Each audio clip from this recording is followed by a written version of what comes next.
What is the value of the expression 8 minus 2 times 3 to the power of 2 plus 8 divided by 2?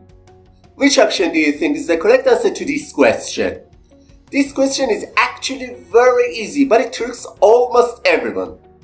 Let's dive in and break it down step by step together.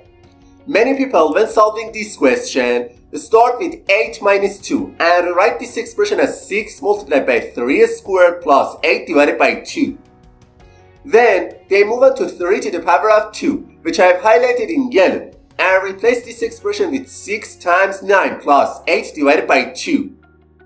And the next step, they usually go for the multiplication between 6 and 9, and replace this expression with 54 plus 8 divided by 2.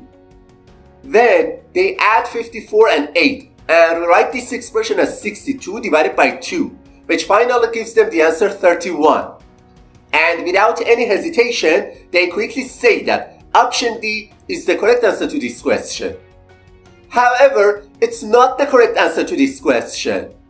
Now let me show you how to solve this expression properly. To solve this question, we need to follow a rule that is called PEMDAS. And this rule, P stands for parenthesis, E stands for exponent, M stands for multiplication, D stands for division, A stands for addition, and S stands for subtraction.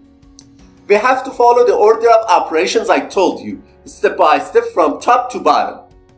Alright, first we start with 3 squared, because in this expression, exponent has a higher priority than the other operations.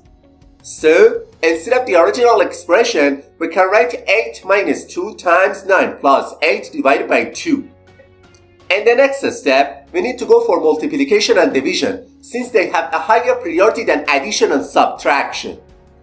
Okay, it's very important to note that multiplication and division have the same level of priority.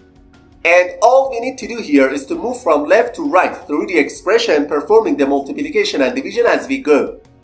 So, first we start with 2 times 9, and write this expression as 8 minus 18 plus 8 divided by 2. And the next step, we move on to the division between 8 and 2 and replace this expression with 8 minus 18 plus 4. Once again, we should remember that addition and subtraction also have the same level of priority. And the best thing to do here is to move from left to right through the expression, perform them in order. So, first we do the subtraction between 8 and 18, which simplifies the expression to negative 10 plus 4. And finally, the value of this expression is equal to negative 6. Therefore, option A is the correct answer to this question.